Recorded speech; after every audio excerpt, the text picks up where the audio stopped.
All right, looks like we're right on time, so let's go ahead and get started. My name's Chris Hallam. If we could turn down the volume down a little bit, that'd be great, thank you.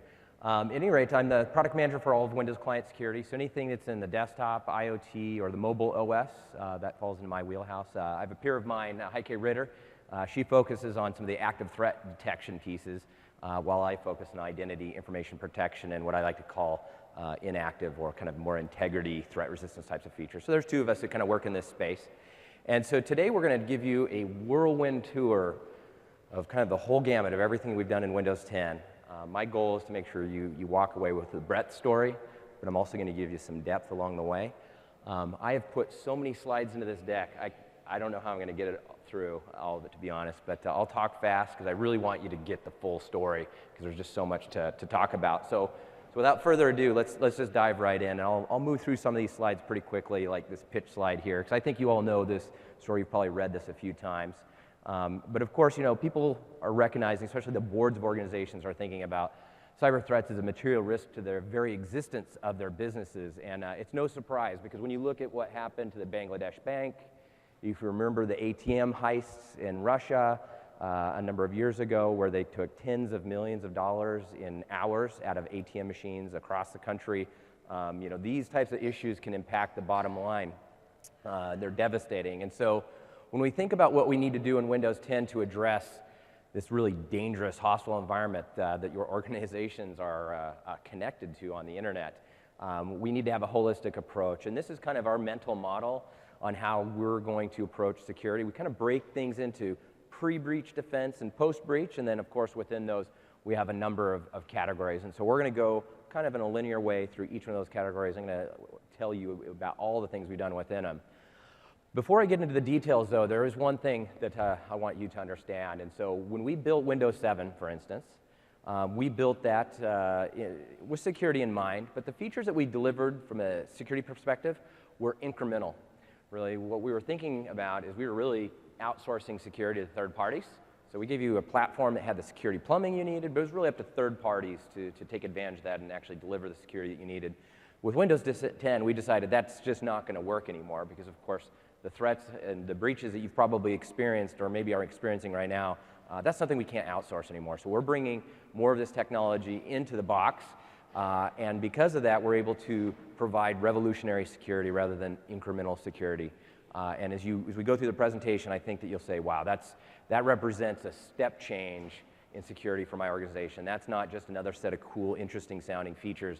These actually make a real difference, that these are maybe closer to solutions rather than just a long list of defenses that make you a little bit safer. So with that, before we get into the technology, I want to talk about the unsung hero from a security perspective. And so when we think about the attacks that we've experienced since, let's say, Windows XP, in fact, each of these bars you're seeing represent different versions of Windows, right? So we have XP, and then we've got Vista and 7. Let's say the last column there is 8. And so when we released those products, what didn't change in the platform? Well, the security capability of the platform didn't change. We patched vulnerabilities, but we never made the platform any more secure, any more capable than the day we shipped it, outside of the patches that we deployed to deal with the vulnerabilities. So in other words, you get a platform that for 2 or 3, actually it's really more like 3 to 5 years, is locked in time. And so what happens then, right? The day we ship a new version of Windows, the attackers start going to town on it, and guess what? They create a gap in protection between the platform you've probably deployed 2, 3 years later. They've got attacks that exceed all the defenses of this great new platform you've just delivered. So this model is broken, right? If new security technology every 3 to 5 years means you're behind. And even with the third-party stuff, it just isn't helping. So there's this huge gap. So what's the unsung hero for security? Windows as a service. If you're thinking about deploying LTSB and being locked in time for years and years and years, and you're thinking about deploying that to information workers in particular, you're going to be experiencing the world that you don't want to be in. Now, LTSB has a place in this world. It does not have a place in this world, in my estimation, from a security perspective, on information worker workstations, because they connect to the internet. They're doing all sorts of things. If you've got a piece of machinery that has a PC connected to it on the factory floor, it's not connected to the internet, that's a good fit for an LTSB because they're not going to be encountering these dynamic threats because they're locked in a box and they may not have internet connectivity. So think about that. If you're thinking about LTSB, think again. CBB, current branch for business, is the way to go. So let's quickly overview what's changed since Windows 10. And so you're just going to see a bunch of feature names listed here, but we're going to go into the details on the new stuff. But I want you to quickly kind of take in that, wow, this is a huge release from a security perspective. So if you deploy Windows 10 on your existing Windows 7 hardware, and you just run upgrade, you're going to get a lot of great new capability. You're going to have trusted boot, you're going to have Microsoft Edge, and this long list of defenses. If you want to take full advantage of Windows 10 security, you need modern hardware. It needs to be running 64-bit, and you need to deploy it with UEFI secure mode enabled, okay? There's ways of deploying Windows 10 on a PC where you're in BIOS mode, right? Meaning there's a master boot record and all these bootkit types of problems can continue. So it's important as you deploy that you deploy with secure boot enabled during your deployment, et cetera. And if you do, you're going to get the high-end capability that we have in 10. So just wanted you to take back this and think, okay, we need to be careful about how we deploy. If you just go home and start upgrading PCs, you may be here, right? It's a good place, way better than Windows 7, but you really want to be here. You want to use Device Guard and Credential Guard and all these other great features, because these are the features that defeat these high-end attacks that you're going to be experiencing. So let's drill in a little deeper, and let's talk about device protection. So when it comes to the devices, Windows 8 hardware represented kind of a step change in hardware, right? So if you look at Windows 7, what kind of security hardware do we have in that? Almost none, right? Maybe you had TPM. That's a good component, obviously, and we'll talk more about that. But that was really it. But with Windows 8 hardware, we really have changed quite a few things with Intel. We have features like virtualization extensions, right, that we're going to talk about in detail here in a second. We have a bunch of things related to virtualization, actually. We have the ability to do biometrics. We have TPM becoming pervasive on devices. TPM used to be a feature that was only on the high-end business PCs. Now it's actually even consumer PCs. I don't think you can actually go buy a PC now, unless it's been in the shop for about a year now, that doesn't have a TPM. Even your family, right, has a TPM-enabled device. And that's because it's critical. Biometric sensors are now becoming pervasive, et cetera. But it's really the virtualization capability that I want to spend some time on, because this is where the step change in security happens, right? Using virtualization and hardware isolation allows us to get into a completely different security posture, as you'll see. And the threat that we really need to think about is when you have an operating system, whether it's Linux or OS X or Windows, and you put all of these things on the perimeter, right? All those defenses, even the very best in the industry, are all susceptible to vulnerabilities that will allow the user to maybe get admin privilege or maybe standard user privilege or maybe even kernel level privilege. And if you get access to the kernel and you elevate to that security level, then there's no defense running on top of Windows that can keep you safe.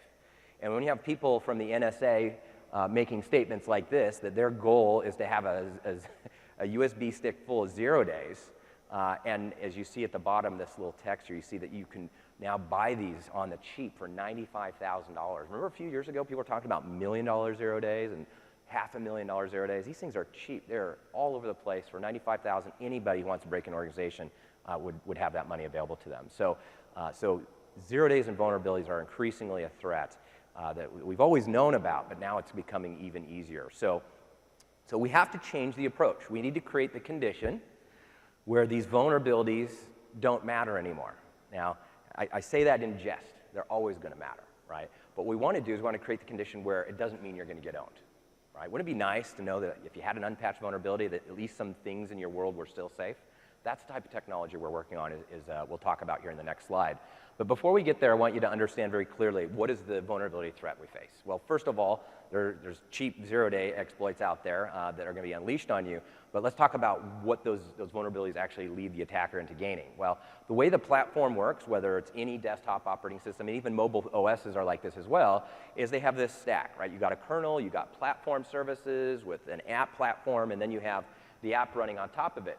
In the desktop world, those apps run with your privilege, right? So if we're running Word as an example, under your privilege, well, if Word was a malicious app, it would have access to all the files in the file system, all the settings that you as a standard user have access to, et cetera. If it's a different type of app, let's imagine it's an app that's running as admin, then the attacker, if there was a vulnerability, would gain admin privilege, and then they can start turning off all of your defenses, right? If the vulnerability app gives them admin access, they can also poke down a little bit lower in the stack, and maybe they can elevate to system, which is greater than admin. Or if they have a kernel mode exploit, then they can own the kernel and turn off all of your defenses, while at the same time making them look healthy. So all your SecOps tools are saying, hey, everything's cool on this endpoint, when in fact, actually, it's completely owned and under the control of someone else. So the problem we face, just to be super clear, is the apps are running with way too much privilege. This privilege allows an attacker who exploits a vulnerability to be you or greater, maybe an admin, or maybe even running in kernel privilege. So how do we address this threat? Well, you could put a sandbox in there, right? So mobile phones have sandboxes, and those are very effective. So that would be putting a layer between the app layer and that Windows platform services. And we have that in Windows 8. Modern apps or universal apps have a sandbox. But what's the problem with software sandbox? Guess what? If there's a vulnerability, then you're going to escape from it. So it's a good step. It's a great step, actually. It provides a lot of value, but we need it to be even safer. And so how are we doing that in Windows 10? Well, this is where the step change happens. We're using virtualization-based security, type of technology we've had in the server world for quite a while, and we are isolating, over time, more and more components out of Windows, which is the left-hand side, and we're moving it into a separate hardware-isolated container.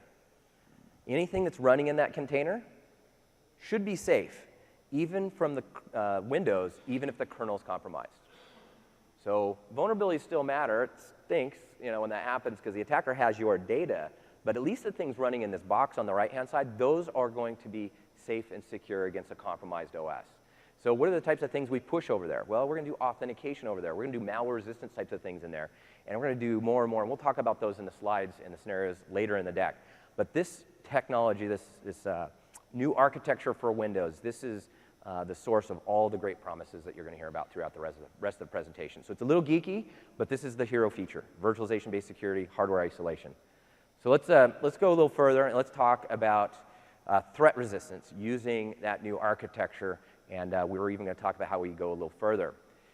So the types of things that you're worried about are all these things. You're worried about people tampering with your device, right? And so with modern hardware that has UEFI secure boot, which is a BIOS replacement, we can actually do a pretty good job at preventing that from happening. In the old world, an attacker would gain admin privilege and they would install a bootkit running under Windows. Maybe they would tamper with the firmware components in your option ROMs, maybe on the video card or elsewhere on the PC, and the next time you boot your PC, your Windows is under the control of these things running under it, right? They're running inside hardware, they're running under the Windows bootloader, and so we, with UEFI Secure Boot, have a promise that almost can be made, which is that we can prevent bootkits from getting in firmware, and we can prevent anything from starting before Windows. And when I say it's a promise that can almost be made is nothing's unbreakable, right?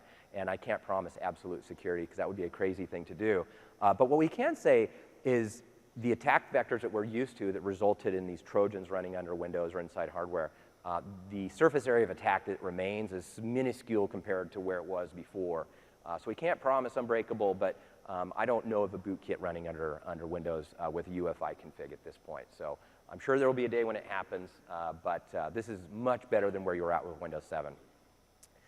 So let's talk about kind of how we think about threat resistance. The way I'm kind of modeling it now is kind of how the slide's trying to articulate. What we ideally want to do is we want to create the condition where your PC never even encounters a threat. So you're on the web.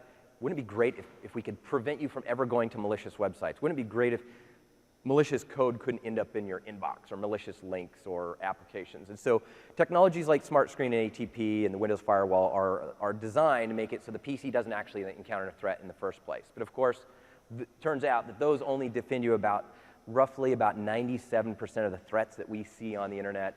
Those defenses block those. So these are kind of another unsung hero, right? Most of the heavy lifting on threat resistance happens with things like SmartScreen, right? We just keep you away from malicious things. But that 3% is a huge volume. It's astronomically large. And so we need defenses that you see here on the bottom to deal with those. And so we'll talk about all of these in a little more detail. So I think the SmartScreen and Office ATP, which helps keep malicious things out of your inbox, I think those technologies are pretty clear, so I'm not going to go into any more detail. But let's talk about the things within. What is the #1 way for malware to get on your endpoint? Well, a lot of people will raise their hand. They'll say, yeah, it's your inbox, right? That's where all the malicious links are happening. That's true. But what do those links lead to? Well, they lead to your browser. So yes, your inbox or malicious search results that end up, those are the way they lure you to a threat, but at the end of the day, the exploit happens inside a browser. It could be Microsoft Edge, it could be any browser, right? Those are the #1 entry point into the system, and I think most of you would tend to agree with that. There are other vectors of attack. There's malicious USBs, et cetera, but the web is the easiest way to lure people to threats. And so what we want to do with Edge is we want to provide the most secure browser in the world, and we've been working very hard on that for a long time, and as you'll see, I think we can actually assert, and by the way, I had to go through all sorts of gymnastics with our legal team to get the ability to say this, is we are confident that in this moment we have the world's, or we're about to have when we release this new technology, I'm going to talk about it in a minute, it will be the world's most secure browser. That's a big claim. We do not make claims like that at Microsoft. Legal always says no, but we sat down, we went through the architecture that I'm going to show you here in a minute, and they're like, wow, that's different than anybody's doing in the industry. So we'll talk about what that is in a minute. But before we get there, let's talk about how secure it is right now in the version of Windows 10 that you can install today. Well, a lot of people measure security in terms of the number of vulnerabilities that are in the browser. That's actually not a great way of thinking about things. There's all sorts of other variables, but if you want to think about this one, look how good we're doing compared to the competition. We're doing really good. We're shipping 50% fewer vulnerabilities than everyone else. So we're pretty proud of the engineering effort that it takes to write that type of code quality, and that's yielding some great results because there's just fewer opportunities for people to exploit the browser. And that's all based on the version that we, before the one we just shipped. So we just released Redstone 1, the anniversary update as we call it. And what this is a new feature we just shipped that's going to make an even bigger impact. So one of the problems we face in Microsoft Edge, and this is the same problem that's shared in Chrome and others, is the way they host other processes within it. So for instance, Flash is hosted inside Chrome, and it's also inside of IE. So that's something we'll talk about in a minute. But one of the challenges kind of behind that, behind the scenes, that doesn't get talked about, but I know security people like you will be interested in this, is there's this library behind it. And so when you're using Flash, or when you're using Edge and Flash, they're going to be talking to this thing called win32k.sys. And this is this library in Windows that's been around forever. And it's, to be honest, between us in the room here, it's kind of fragile. It's been around for a long time. And there's a lot of very nuanced behavior in that runtime that everything on top of the UI is using that kind of depends that we don't make big changes in there. And there's some things in there that attackers can find ways to exploit that are really hard for us to change. And so what we need to do is we need to keep attackers away from this library, right? Let's shield them away from it. The way things were prior to the anniversary update, attacker, if they found a vulnerability in the browser or in Flash, they got direct access to this runtime, and then they could go to town on it, and they could breach the system. So what we've done, and is we did some research, like, okay, how can we shield it? Well, it turned out after our research, we found out that this huge library, win32k.sys, of all the interfaces it had, it turned out the browser only needed access to about 40% of it. Yet we gave them access to the full 100%. So what we've done in the anniversary update is we've added basically a filter. Any call coming from Edge is going to be hooked and before it's allowed to touch this library, and if Edge doesn't need access to that particular function, it gets blocked, as you can kind of see here at the bottom. So we are filtering everything coming through Edge, and they no longer have access to the full functionality of this library. So that means, 60% surface area reduction, right? In security, it's all about reducing surface area of attack. Doing it by 60% in a single blow is a huge improvement, and we know this is going to make the browser even more secure than it already is. We've done the same thing to Flash. Flash didn't need all that access either. We do two things with Flash. One, we filter its access to this library, and then we've also moved it outside of Edge. It's no longer running in proc, it runs out of proc, and it runs in its own sandbox. So if there's a Flash vulnerability that's detected, it's a bad day, but we got a sandbox behind it. Now they need to find a vulnerability in the sandbox, and that's, again, another reduced area of surface attack. It's not a very big piece of code that's sitting there, and so we know that that's going to prove very effective for, for Flash vulns, which, to be honest, that's one of the #1 gateways into exploiting the browser is actually through Flash. So the combination of these things are going to be hugely impactful. I can't wait to talk to you next year about, okay, what did we see impact-wise? How does that change the dynamics of what we're seeing vulnerability-wise? But I know that it's going to be good because we know that that win32k.sys was highly targeted. So let's talk about where we go from here. So we've got half the vulns that the others have. We've got this great new feature we just talked about that's going to make it even harder for attackers to go after Edge. But where do we go? Well, let me show you a quick video, maybe before I showed it. Who went to the keynote here? Just so I kind of get a sense of people. OK, so about half of you went to the keynote. So the people who went are going to see about 90 seconds of stuff that they've seen before. But for the other half, they'll see it for the first time. So let's go ahead and present the video here.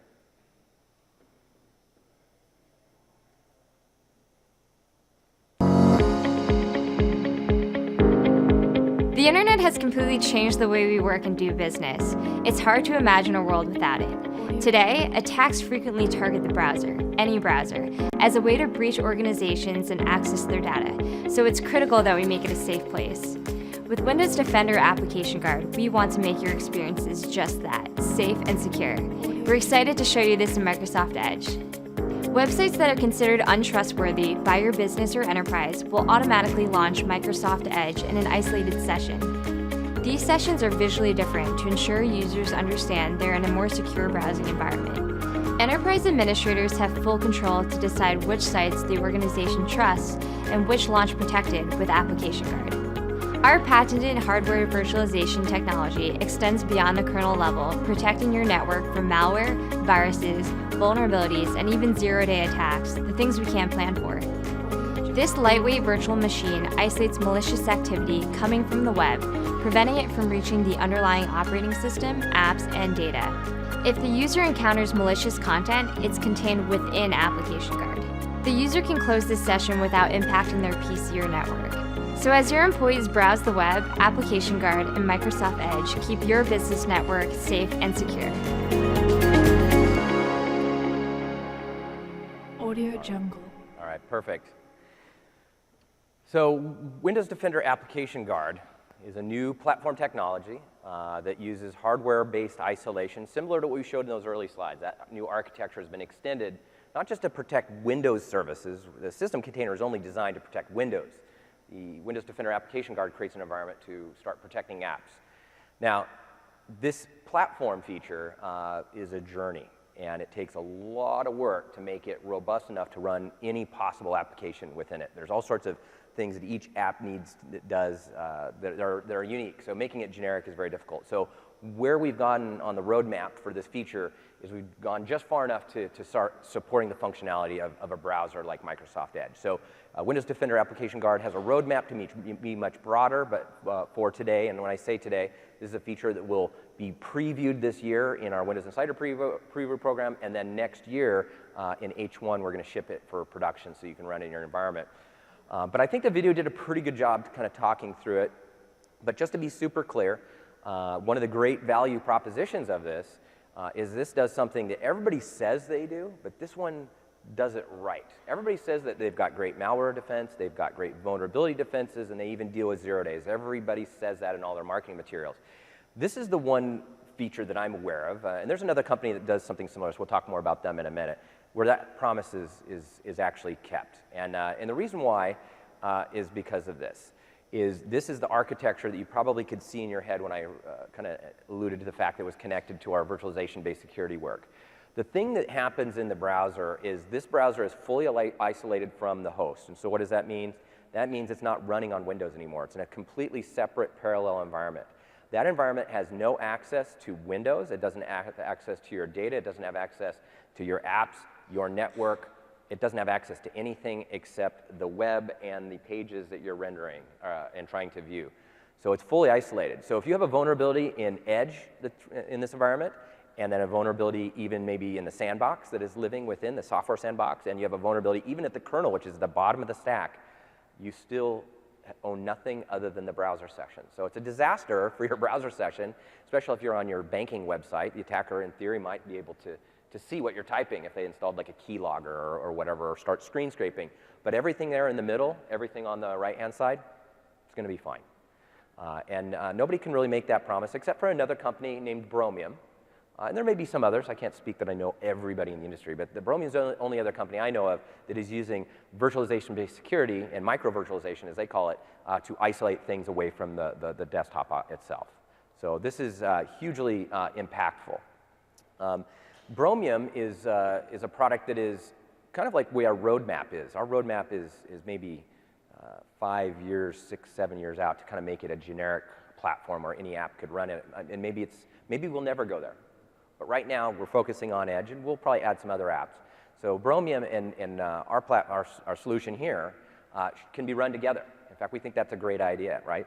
Use our isolation technology that's built in the box to protect Edge, and if you want to use other browsers and get this similar type of protection in Chrome or Firefox, go talk to Bromium.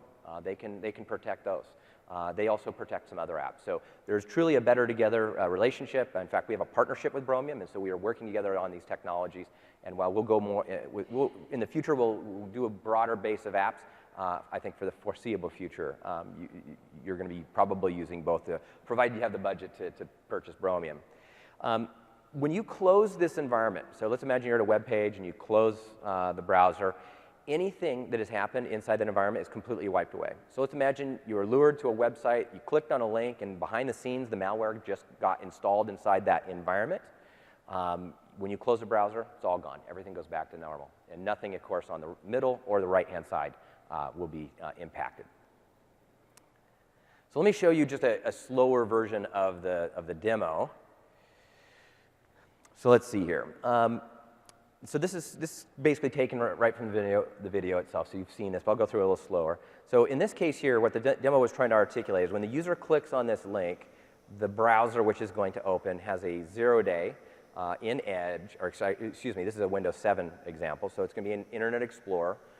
There's a vulnerability in the sandbox it has, which we called Enhanced Protected Mode, and there's a kernel level exploit, and that allowed the attacker to do what you'll see happens, which is they're able to turn off the firewall and the anti-malware solution. Now, this could be any third-party AV or firewall, right? So it's not just something that can happen to us.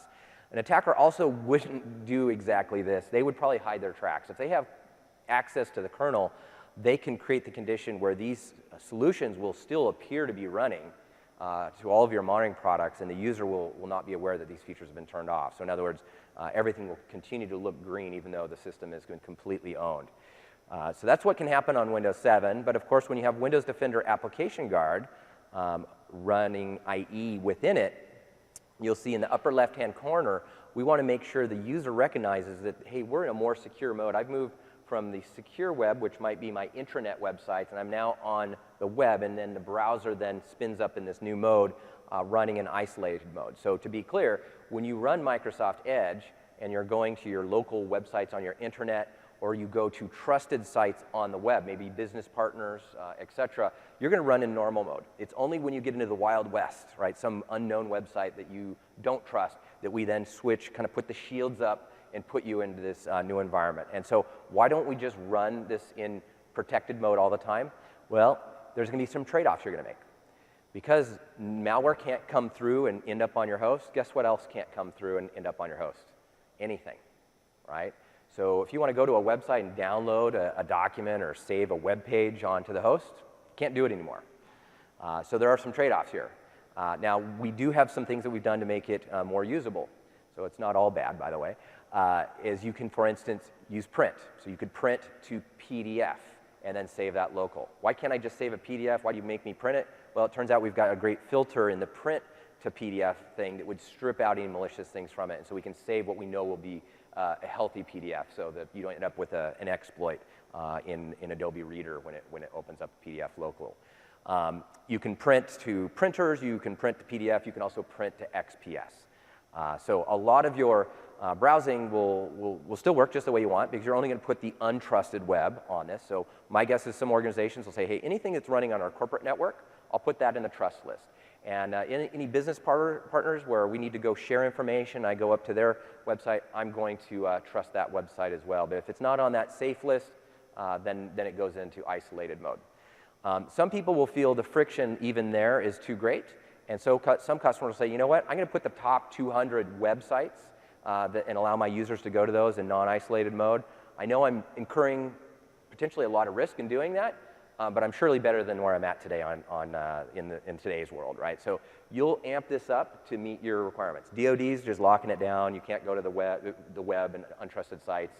For you, maybe you choose to put Facebook in there. And of course, with social engineering on Facebook, that could end up to bad results. So I'm not suggesting you do that. but you can decide how secure you want this to be and how flexible you want to be for your users.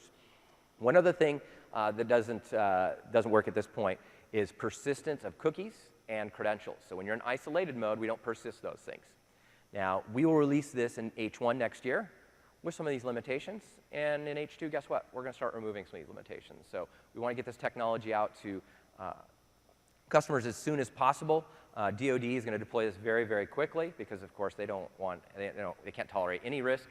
Some customers will choose to use it as well. We think in H2, that's when we probably get rid of some of these persistent issues. We can bring more content through in a safe way, and then maybe it becomes more usable for a broader range of enterprises. So this is a super powerful feature, but we recognize, based on in fact, we polled some of our customers, about 30% of our enterprise customers said, with these limitations, we're going to use it. So I'm just being super transparent with you. This is an amazing feature. I think in H2, we can go from 30 to 70 or even 80.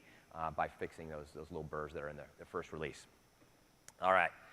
So the browser, oh, and by the way, just to refer back what Legal Now says, with that technology, Edge is the most secure browser. And I've never made a statement like that as a security guy. I've been at Microsoft for 20 years. I've never said that. But we know that this paves the way. Now, as soon as other browsers start doing virtualization, which will take some years for them to probably build that type of technology, then maybe they can make that claim, and we'll have to say we're designed to be the most secure browser or something funny like that. But at any rate, let's talk about a different pathway of attack. So your browsing going to be much more secure, obviously, but there are other pathways for malware to hit your endpoint. And so they can come through USB and all the different ways that you can imagine. And so what we recognize at Microsoft is antivirus is useful as it is. It's a losing fight against the attackers, right? There's no way that we can create enough signatures to deal with the latest malware threats that are arriving on the internet every second.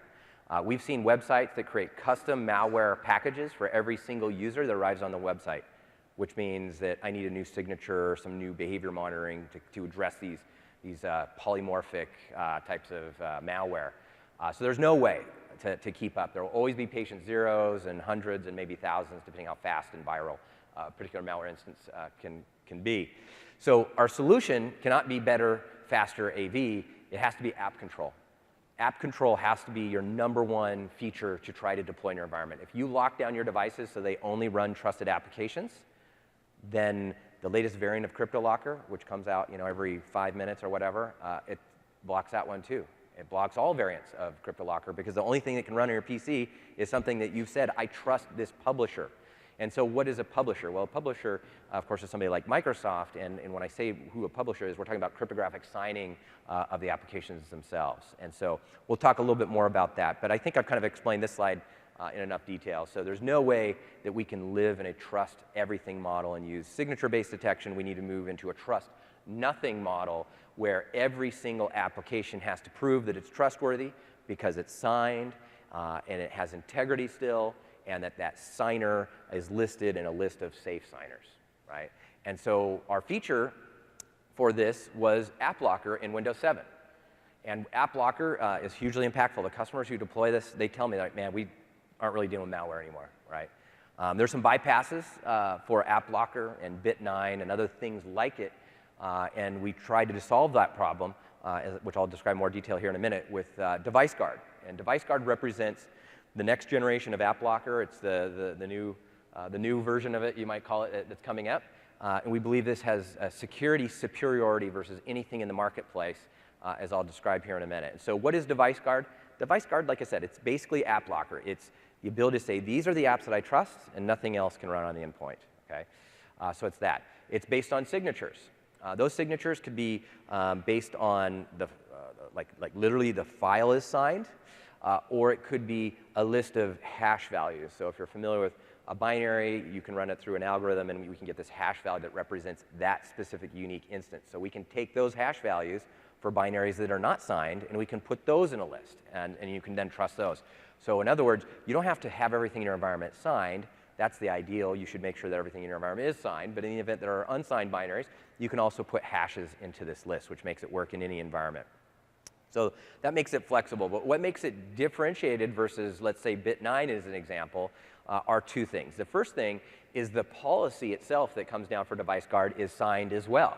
Today, your group policy settings come down to an endpoint, And if an attacker is compromised that PC and has admin control, they can change all your group policy settings, right? If you're an admin, you can change all these settings, right? So there's rogue admin concerns, and then there's rogue malware concerns, right? They can change policy settings. Well, guess what? With Device Guard, one thing that makes it next generation is because the policy is signed, and because when this policy is consumed by Windows, the only thing that can change that policy is a new policy that is signed by the same signer. That means that your admins or malware that has admin privilege or even system privilege cannot tamper with your policy. So nobody else in the marketplace that we're aware of has that kind of admin tamper-proofing to that level, right? They may have some things that get in the way, but I don't know of anybody else who has a promise that, hey, if an attacker is an admin, has admin control, I don't know of anybody who can say that they can still protect the integrity of the policy. So I mentioned that admins, it's basically admin tamper-proof.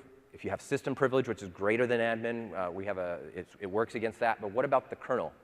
If the attacker compromises the kernel, guess what? All bets are off, even for my cool new signed policy.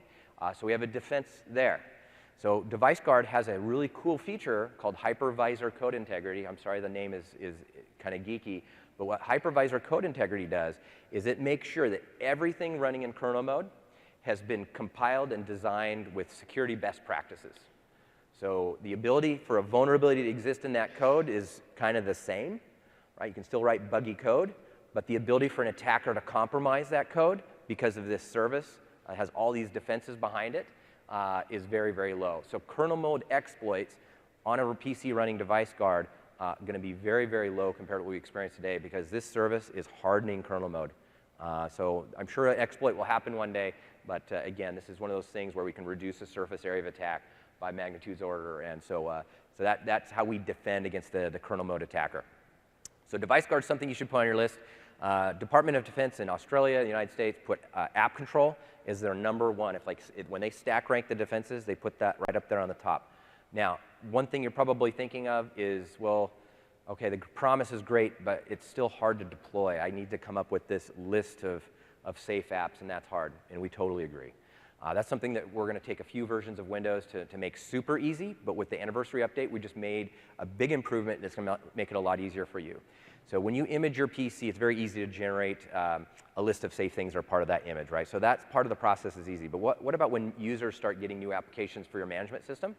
What we've done in the anniversary update and SCCM is we've added a hook. So when SCCM pushes binaries down to the endpoint, they automatically get added to the safe list.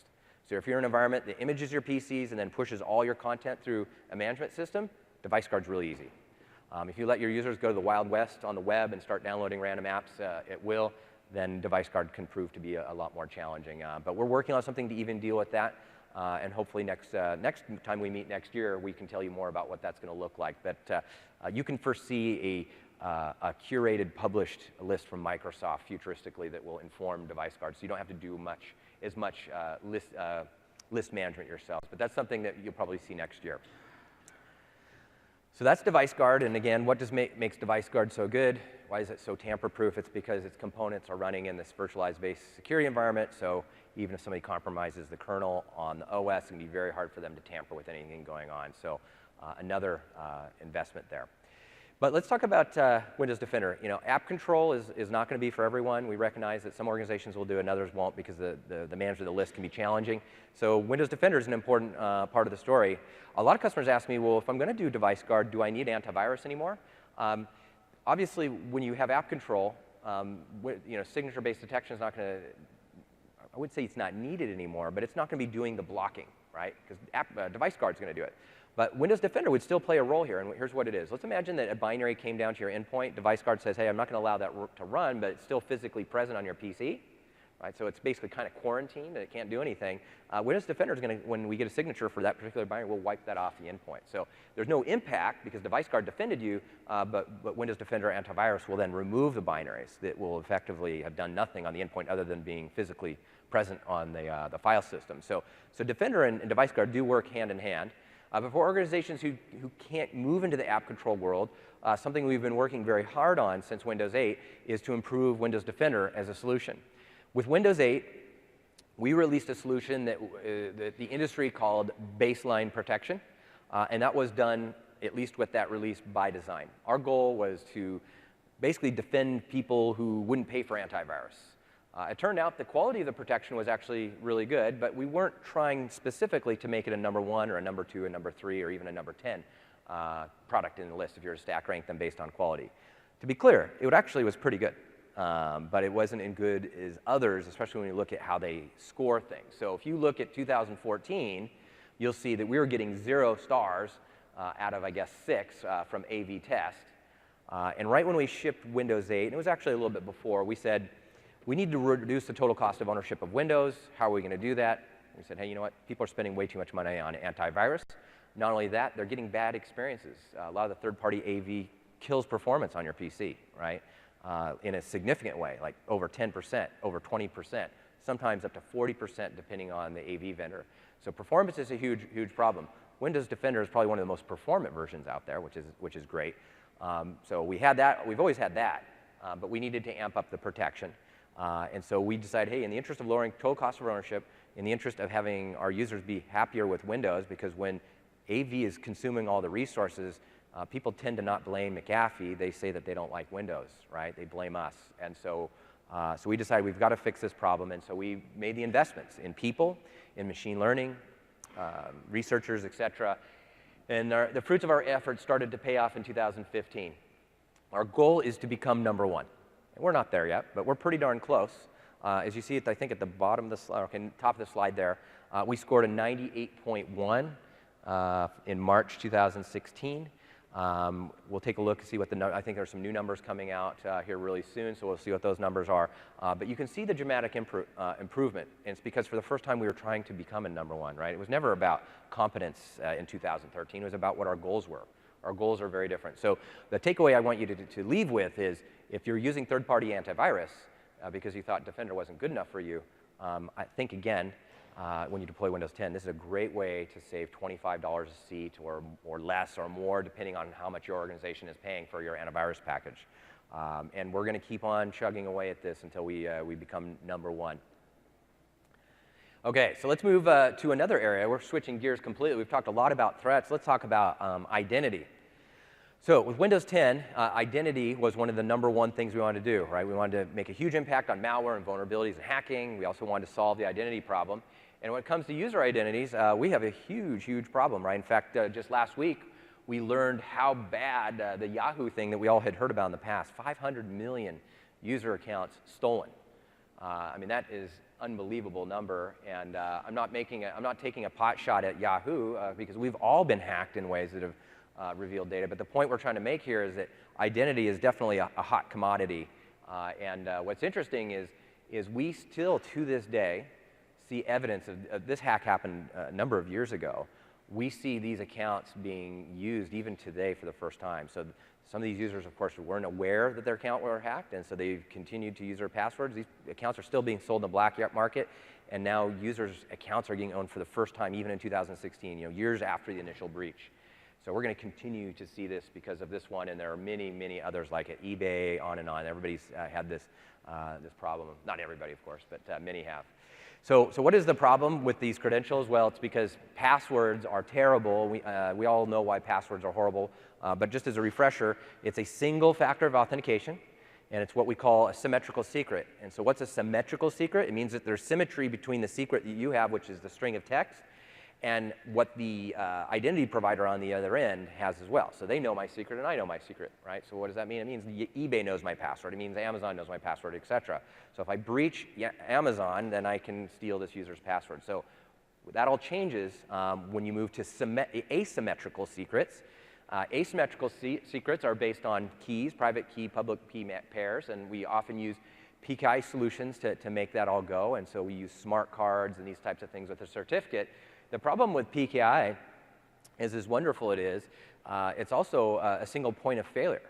If somebody breaches your organization and they use pass-a-hash as a way to move into the data center and maybe compromise your CA, then all your user identities are compromised, right? So the CA is wonderful until it gets compromised when you have, that's your Armageddon day. The other challenge is PKI is just hard to deploy and manage, right? Who here uses smart cards in their organization? Right? Very, very few. I mean, smart cards are kind of like the state of the art. Right? That's like what everybody wants, at least in terms of security, but the form factor is horrible. You need a card reader, you need a physical card, So nobody deploys it. And even an organization like Microsoft, which is very motivated to be highly secure, we only required smart card use for VPN access. So every day for the last 20 years at Microsoft, although I don't think we had smart cards 20 years ago when I started, but we would use passwords to log in because the friction was too hard with a smart card. So we want to solve this problem, and we have. We're taking the best parts of smart card technology, which is the asymmetrical secret thing, and the ability to protect those, that public-private key pair, and Windows Hello is based on that smart card-like technology, but what Windows Hello for businesses is really like a virtual smart card. You don't need a card reader and a card. We're actually going to turn your PC into a smart card reader and a card, and that's an analogy, right? It's not really a smart card, obviously, but fundamentally from a security standpoint, it's exactly the same thing. So we have asymmetrical secrets, and like a smart card, which uses a chip to protect those secrets, we use the Trusted Platform module that's in every one of your PCs to protect that secret. So if somebody gets kernel mode access and wants to get your private key, they're not going to get it, right? It's protected by the TPM, which is a piece of hardware, and there's really no way to effectively get it. So that's great. These keys can come from your public key infrastructure. So if you are savvy with PKI, you can use certificates as your means. But as an alternative, we can have Windows generate the public-private key pair, and we can send that public key up to your Active Directory service. That's actually more secure because when you're not using a certificate that came through your CA, right, which gives you a single point of failure, in this case here, the only place in the world where my private key or data about it exists is on the endpoint. Microsoft, just to be fully transparent, found the easiest path to go to Windows Hello because we had PKI expertise and we had it all deployed. We chose to use certificates. So it was just easy to make it happen. We were able to quickly deploy Windows Hello. And in fact, we're running Windows Hello on almost 100,000 users at Microsoft are no longer using passwords for auth. They're using Windows Hello. And so that's a big deal. And if we can do it, you can do it as well. Over time, we will switch to this key-based mode and start not using certificates for identity. And I'm not sure what the roadmap is on that, but that's something that we're going to get to because that'll add another layer of increased security for us. So Windows Hello is two things. It's the keys that we just talked about. It's your identity. But then there's also factors of authentication. In the original release, we really thought about Windows Hello as a biometrics thing. So we supported facial, iris, and fingerprints. We also supported pins. But we really generally didn't talk about that under the banner of Hello. But technically, even a pin was part of the Hello piece. And just to be super clear about pin, pin's just a string of text. And I often get people asking me, well, why is that any better than a password? Why is it better? It's because it's one of the two factors. You need to steal the user's PIN, and you also have to steal their device to compromise their identity. So somebody can lure you to a website and phish your PIN, but then they need to go find you in your device to actually use their identity. So that's why PINs, even though they're strings of text, are more secure, because they're always one of two factors. With the anniversary update, we've added a new type of thing. So as far as factors go, we support PINs. We support 3 biometric modalities. With Windows Anniversary Update, we've released another factor type. That factor type can be an external device. We have a new technology called the Windows Hello Companion Device Framework. The Companion Device Framework allows devices to be used as an external factor. So for instance, my smart card today has a chip. Well, the company who builds my smart card is HID, a company that many of you know. They will be shipping a NFC-based device, and I'll be able to tap to sign in to a PC with that. So some organizations are like that. I don't think Microsoft would use that particular solution, but I think maybe a retailer would. Imagine being able to walk to a cash register and tap to unlock that. Imagine being on the factory floor at Boeing and you're building an airplane. You need access to a specific piece of machinery. Imagine being able to use your badge and you just badge to sign in to get access to a device that you've been trained on. So external devices are helpful for those scenarios. They can also be helpful for people who are who work for government and public sector here in the United States. They have to adhere to FIPS 140-2. How many people are government, work for government type of people? So a lot of you. So FIPS 140-2 requires physical separation between the device and the credential store, and that's why you use CAC cards if you're a government person, which is basically a smart card. The Companion Device Framework allows, again, an external device like a CAC card to be used with Windows Hello. So this new Companion Device Framework allows Windows Hello to be used in any possible scenario. We don't know of any scenarios where it can't work. From a technical standpoint, the IHV community is building all sorts of interesting devices. Some of those IHVs are here. YubiKey, is one example. NIMI has a really interesting wristband that actually takes a look at my electrocardiogram. This is my band. I don't have the NIMI band, but this is my band too from Microsoft. But it's a band like this. It actually looks at my ECG, electrocardiogram. As long as the wearer matches the person who enrolled the NIMI band, then I would be able to remotely unlock my PC just by pressing a button. There's other devices like that where just physical presence near your PC through Bluetooth would unlock a PC. And that's got some security implications. I don't know if I would do that for commercial, but maybe home users might like that. You know, imagine just wearing your Microsoft band, you walk up to your PC, it's already unlocked. You can do that. And so something we just added in the anniversary update based on what we knew we needed to do, but also based on customer feedback, is they're very worried about the biometric credentials getting lost, right? Your fingerprint is a non-revocable credential because you're never going to get a new fingerprint, right? You don't want to have to move to your other fingers if somebody stole that biometric data. So we take that data, we encode it. Even if you were to get it off Windows, it would be very, very difficult to actually make use of it. You can never actually reverse it back to a print. Basically, we put it through an algorithm. It becomes a bunch of binary data. You can never reverse it back to an image. But people are still very worried about it. So we've moved that into our isolation environment. So now you can't even get the data. On the existing release, you can get the data, but you really can't use it. Now it's even more secure and hardened with this recent release. So what makes Windows Hello great? If it was just a proprietary solution for Microsoft networks and Microsoft services, that would be great. But it wouldn't be good enough because you live in a real world, which is a world of heterogeneous devices, Android and iOS, et cetera. Windows Hello is based on the work of the FIDO Alliance. And this is an area of interesting collaboration between Microsoft and Google. Windows Hello is FIDO 2.0 compliant. That's a specification, a standard. It's an international standard. It's one that Microsoft and Google jointly created. So Windows Hello is based on a standard. Google, we expect, will be shipping their equivalent of Windows Hello based on the 2.0 standard probably next year sometime. Maybe it'll happen sooner. I'm not sure what their schedule is, but they're going to be delivering that. So this solution we just talked about works in the heterogeneous world. It's going to be able to be managed the same way. This is kind of one of those great moments where the industry all came together to fix a problem that we could have never fixed in isolation. So that's good news. Here, I kind of already talked about companions. I got a little ahead of myself here, but these are just kind of examples of the companion devices that you could have. They can be in any form factor. There are two modes for companion devices. One is where the device is a second factor. So in that scenario, you're still enrolled your PC. My credentials are on the PC itself, and then I just have another factor external that is required to unlock the PC. This other scenario is where the credential and the factors to get access to credential are all on the external device. So the government scenario we're talking about with FIPS 140-2, that's this scenario on your right. So credentials and factors there. So let's move to another topic. It's still related to identity, but let's talk about the biggest headache that everybody has. Some of you probably remember Heartbleed, but there was an interesting article that was talking about pass the hash as your biggest headache, and it's no doubt that it's true. Pass the hash, we'll talk about what it is, but pass the hash, in our estimation, is used in probably 100% of breaches. And you'll understand why here in a minute. But if we take this trick away from the adversaries, we can really disrupt them, right? Because they need it. They need it big time. Years ago, it was all hypothetical. You go to Black Hat, people were talking about pass the hash, but it required a ton of expertise. It's fully weaponized. It's in toolkits. Your mother, your grandmother can do pass the hash with a little bit of your help, I'm sure, because it's just easy because of the tooling that's out there. So we have to fix this problem. But let's talk a little more detail for those who are not familiar with it. Let's talk about what pass the hash is. So pass the hash is a situation where the attacker compromises an endpoint and they steal your identity, and then they find a way to get some more. And so let's talk about how that happens. So what happens first is they breach the endpoint, they get admin control, and then they run a tool, one of these weaponized toolkits, called Mimikatz. Mimikatz is a tool that has the ability to dump the secrets out of the LSA service, which is our authentication broker. So all the authentication, all the secrets going through our authentication broker are in the LSAS service.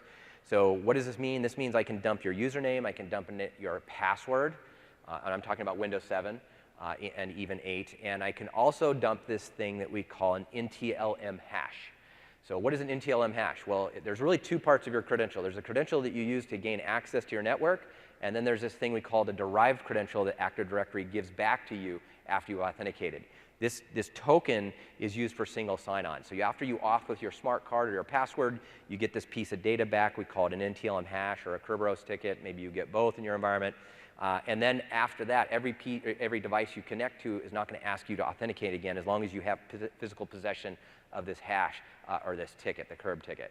So if I'm an attacker, if I can steal these tokens, I can impersonate you on the network without having your smart card or without knowing your name, without having your password. And so the attackers use Mimikatz to get these secrets. When they run this tool, anybody who's ever logged on the PC, all their secrets come out. So if help desk logged in your PC yesterday, guess what? Attacker has your creds, also has help desk creds. From there, they'll start hitting other machines all over the network. And they say, OK, do you have access to this machine? They eventually are going to find one that you also have access to. If you're an admin on that machine, they're going to log into it. Then they're going to dump any secrets that are on that machine as well. And so what happens is it goes to like zombie apocalypse mode, right, where you get 1 hash, then you get 2, and then 4, and 16. It just goes on. And then you're going to find your way to the CA, right, or to the data center at least. So every attacker uses this. Why? Because without this, I'm kind of stuck on one PC. And my goal as an attacker is to go from one PC into your data center. And so this is how they do it every single time. So the way you break this attack fundamentally is you move authentication out of the system. It's no longer running on Windows when you run Credential Guard, the feature that solves this problem. Credential Guard moves the LSA service into the isolation environment. All of your authentication happens there. All of your secrets are managed there. So this breaks hash to hash. Mimikatz can run, and you'll see that they added some air handling to that, and you'll see it doesn't display anything useful anymore because they can't get anything. Actually, what it does display is it displays an encrypted version of your NTLM hash, because that's the only thing that comes out of the other side. So this fundamentally breaks pass the hash. Now, is it possible that I could still do pass the hash? Yeah, in theory, because there is some surface area for attack, and this is applicable to anything in virtualization-based security. I should have actually talked about this earlier. Let's imagine you compromise the kernel on the left-hand side. You own the PC, obviously, but you don't own the right-hand side. If you found a vulnerability in the hypervisor, then you could move laterally. So that's the one attack vector. The good news, hypervisor is about that big, right, compared to the surface area of attack that it was beforehand. So we can't promise that the isolation environment will never be hacked, but what we can say is by sheer volume of surface area, it's going to happen a lot less, and hopefully you will never experience it. So that's CredGuard. CredGuard, actually, incidentally, I meet a lot with Department of Defense to educate them on what's coming and get their feedback and help build better features and let them know about what we're doing. And when we first exposed Credential Guard to them a couple of years ago, I guess it's almost 3 years ago now, they said, if you deliver that feature, if you give me CredGuard, which is their biggest nightmare, just like yours, we will move to Windows 10. And all the other features, that's all gravy. Just give us CredGuard. If it works like you say, that's all we needed to convince us that Windows 10 is important for us. And of course, as many of you know, the whole Department of Defense is committed to moving 4 million PCs to Credential Guard by January of 2017. They're not going to get that far, I don't think, based on the intel we have, but that's the ambition. That's how important they felt CredGuard was a feature. So they set a goal that they probably can't keep, but I guarantee they're going to have a huge portion of DoD will be moved over because of this. So anyways, there's our identity solutions. One last thing that's worth mentioning, I should have mentioned this about Windows Hello. Windows Hello works with Azure Active Directory.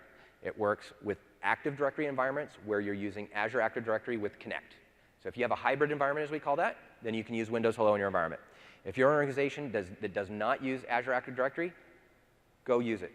Go start POCing that. Put yourself in hybrid mode. If you can't, because you're a government or whatever and you can't be connected to the cloud, we will be delivering Active Directory on-prem mode next year in H1. And that will require an update to Windows. It will require something that we ship next year in H1, and it will probably require an update to Server 2016. We'll see what's required. Maybe it's needed, maybe it's not. It'll at least require an update to the client. So let's talk about information protection. And I'm going to kind of move through some of this pretty quickly, just because I think I'm talking a little long. So let me just get to the meat here. So we have BitLocker. BitLocker is a technology that many people had looked at with Windows 7, but chose not to use because it was not manageable when we shipped Windows 7. And it took MBAM, Microsoft BitLocker Administration and Monitoring, to really make it enterprise ready. I was actually the program manager on the MBAM team for BitLocker, and I designed a lot of the MBAM features with the rest of the team. But once we released that management functionality, we saw the hockey stick thing happen. We saw all of a sudden everybody started running to BitLocker because it was really the lack of management. It wasn't a lack of security. No matter what you read, if you type BitLocker hack, it's going to lead you to a YouTube video. If you want to have a conversation with me about that video and why we have all sorts of reasons or things in BitLocker that prevent that actually from happening in the real world, I'm happy to talk to you. In fact, what I can say is this. There are no known hacks to BitLocker that are in the wild right now. What are the tools? Passware, Elcomsoft, frozen memory stuff. All that stuff is garbage, right? They don't work unless you completely misconfigure BitLocker, and then you could be susceptible to those tools.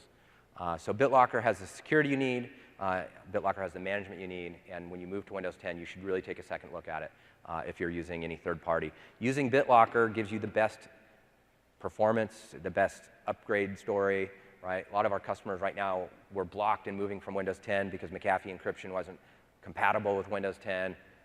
Please get off of the third-party encryption and go to BitLocker. It will meet your requirements. I would love to meet with anybody who wants to challenge the security elements of it, because we love you to use BitLocker. And you already own it. It's free, right? Why pay more money for this thing that's already there? So let's talk about something new, though. And so when it comes to data security, we need to protect data at rest, so when you lose your PC in the taxi cab that you're well defended, right? We don't want somebody to pull the disk and get access to your data. But there are other ways that people lose data, and this is an interesting story, right? People are leaking data from Dropbox and all these other things. So I won't belabor the news clip here. But what I want to show you here is a little funny video, and it'll take about 90 seconds, and I think you'll enjoy it. It's kind of funny. Most data leaks, well, they're not really intentional. I manage IT for Rela Cloud's marketing org, which is 450 seats. Like any place around, people just can make mistakes.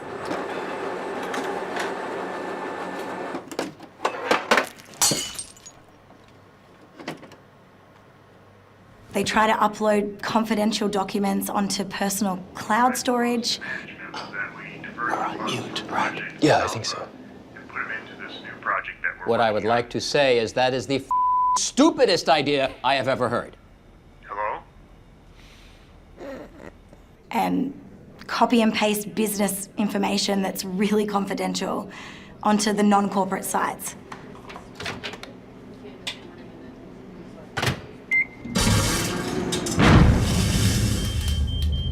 We needed a solution that could tell the difference between the personal documents and those really critical business documents that need to be protected.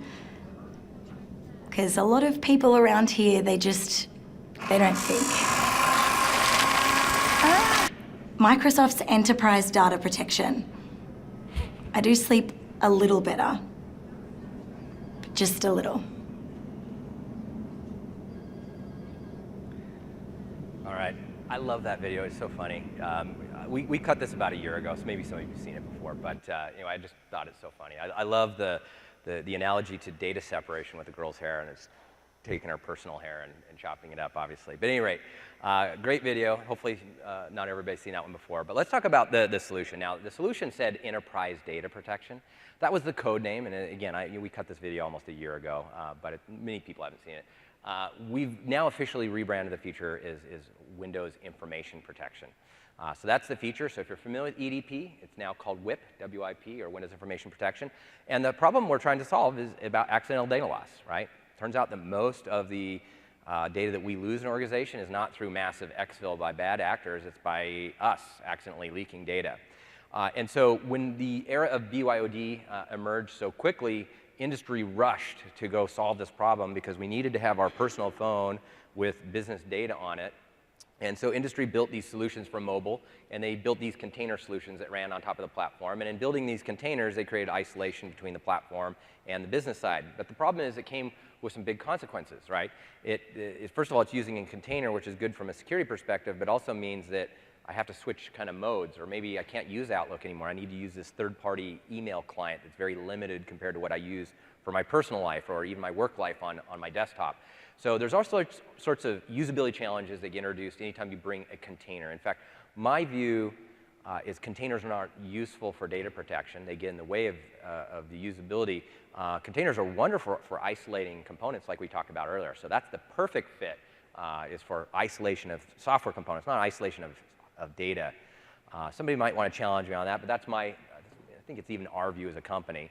But what we can do with our solution, which we'll talk about here next, is we're able to, rather than using a container, we can provide you containment, because that's what you want. You want to prevent the data from leaking, right? Some people use a container. What we've done is we've baked the functionality of containment into the platform itself and just made that a native feature, which we call Windows Information Protection. So it doesn't matter where your data exists on the system. It can be in any folder, right? Windows is going to be able to identify business data and personal data, be able to apply rules to it, and prevent that data from being misused. So we have basically corporate and personal data separation without special places. It can all be commingled, but Windows knows what's yours and what's your business. So of course, this data protection also continues when it moves to USB drives. So if you move some business data to a USB drive, that protection travels with it, meaning you don't have to think about it as it moves to those devices. The beauty, of course, is it also gives you a common experience, right? So in an unfettered experience. So the experience on Windows Phone, if you're a Windows Phone user, and the experience you have on the desktop will be exactly the same. And in fact, the experience pretty much is non-existent, to be quite frank, because it's baked into the platform. Your users shouldn't have to think about this data protection except when they accidentally attempt to leak it. And that's where WIP really really the only case where WIP will ever show its face, which is when you, let's imagine you've got a business document, you copy some text and you try to paste it to Twitter, or you try to paste it into a personal document. Windows will do one of two things.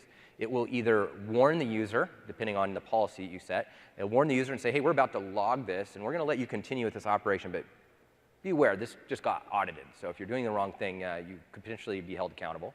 We don't threaten them in the UI, but we make sure that they're clear about what's going on. Or you can just block it, right? So you can choose which policy to use, and you can choose which policy to apply to different users. You may want to trust certain people in your organization and allow them to leak data with the warning, or you may want to block it completely depending on their job function. So that's, in a nutshell, what Windows Information Protection is all about. It's about data separation. It's about applying rules on how data can leak into the personal world or the public world. Another thing that Windows Information Protection has is it also has the ability to define which applications have access to your data. So we can also, you can do the copy-paste rule, but we can also say, hey, these are the only apps that actually can access business data. And that kind of gives it a little bit of the flavor of what we were doing with, or what others were doing with containers, right? So now we can say, hey, only Office can use our business documents. It can't be a piece of malware that got installed on the machine, as an example, or some other Office document editor that we don't want our users using. So in fact, if you had malware that tried to exfil this data from your PC, they could exfil the data, but it would be encrypted, and the keys wouldn't exist. So you wouldn't have to worry about data that had been stolen, because it's going to get sent encrypted. So we're going to skip the demo just in the interest of time. And one thing that Windows Information Protection probably sounds like, it sounds like rights management. I thought Office had this functionality. You're right. What we've done is we're building this as a base platform feature. So in a way, we're kind of moving some of the RMS functionality into the platform itself, so everybody gets this benefit. And then we continue to work with rights management services, so when you want to egress content, so when it's going to get sent through email, they can apply another layer of protection that allows the user to send the data through email in a protected way, and then the keys can be exchanged using Azure so the recipient can receive the email. And then if they forward it, of course, to someone else, of course, they wouldn't have access to those keys. So there is a better together story with WIP and RMS. They work together, and it's the RMS feature is about egressing the data outside of your organization and continuing the protection there. So let's talk about our last area. If my clicker will work. There we go. Okay. All right, as we talked about, you're 1 0 day away from being owned on a PC. And so what we've found is through some of the campaigns we've done on our own Microsoft employees, and based also on what we have assembled using our intelligent security graph and et cetera, is we know that when most people will click on these malicious links when they manage to make it through the email system. In fact, of 100 people, in our estimation, 23 people are going to click on a malicious link. And if there's a 0 day or an unpatched vulnerability on the system, they're going to get owned, right? Or actually, I'm sorry, it's actually 11 at the end. 23 will open, 11 people will open an attachment if it was included. And so at any rate, it's pretty bad numbers. And so you have to assume, even with all these great defenses we've already talked about, device guard, cred guard, virtualization-based security, the new secure browser, right? You're going to see your protection level for the first time ever go up the hockey stick, and it's going to be near, at the top, right? It's not going to be incremental. But there's going to be attacks in the future, right? These adversaries are not going to pack their bags in frustration and stop hacking. They're going to be far less successful than they've ever been, and they're going to be really angry about it. But they're going to continue to come after you and our products. And so what we need is the ultimate backstop. We need something in the post-breach world to detect when all these other defenses have failed. And again, it'll be far less than you've ever experienced, but it's going to happen eventually. And so Windows Defender Advanced Threat Protection is not a signature-based antivirus solution.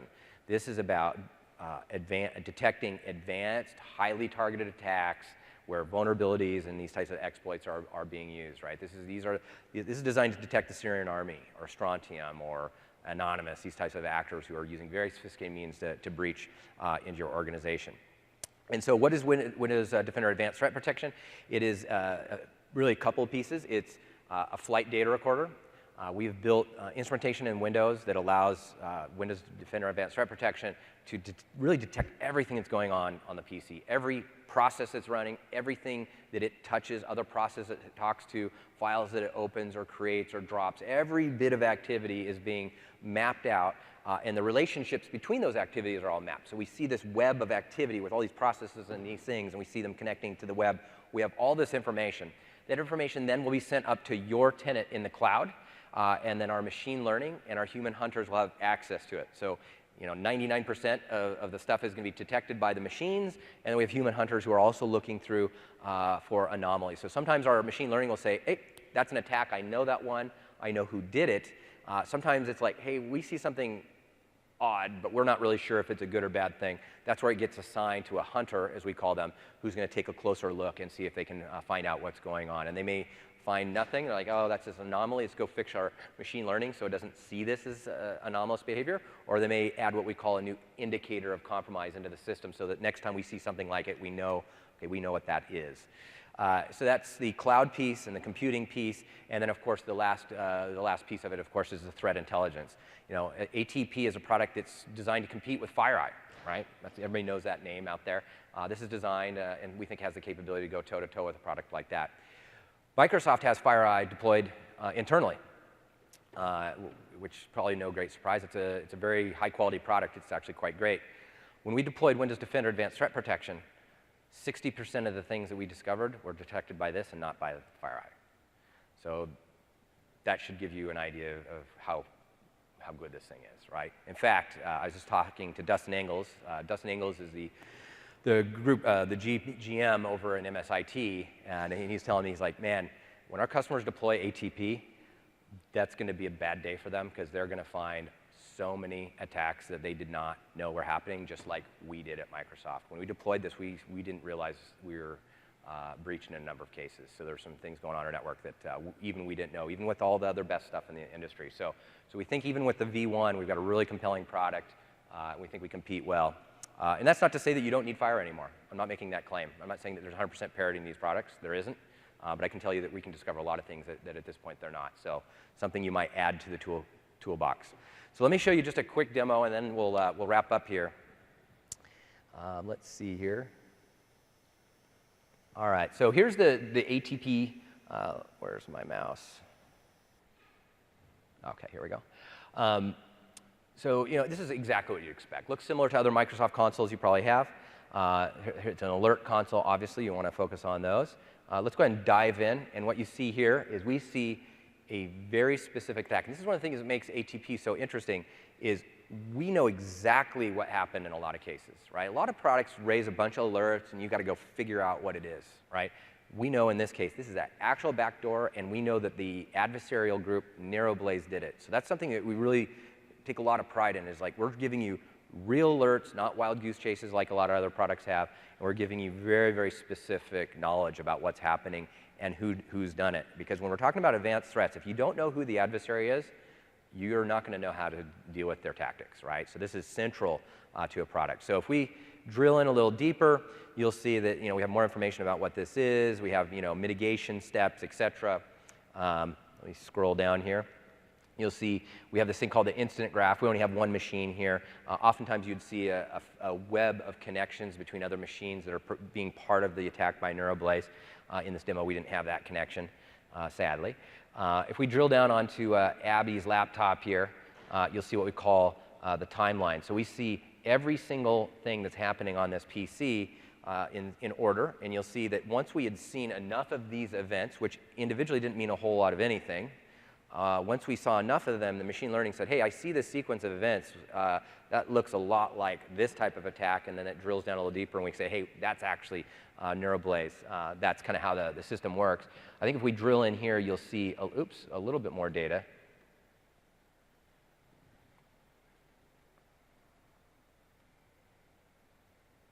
In the console. Oops, let's see here. This is operating on live data, so every time I look at the console, it's always a little bit different. But something I think it's interesting here is you can see, I mentioned that we have that web of connections between all activity on the system. As you can see here, as you drill down, we're able to see exactly what the attacker did. If you look at the, there it says cmd./c executed this executable, which was downloaded, which then unpacked some binaries, and then you had a key logger, it looks like, and then they ran something as service host. What they're trying to do here is they're trying to install a service and then hide themselves from other products that might attempt to detect it. So that's just a real quick overview of what ATP looks like. And then let's go ahead and go back to the presentation. And then I think we are a wrap here for the end. So this is just a slide just talking about the Department of Defense. I kind of unpacked that earlier. And so that's Windows 10 security. I went a little bit long. Actually, yeah, I didn't leave much time for questions. But this is the last session of the day. So I'll stay here as long as you want to ask questions. So I hope you found the information useful. Thank you very much for attending.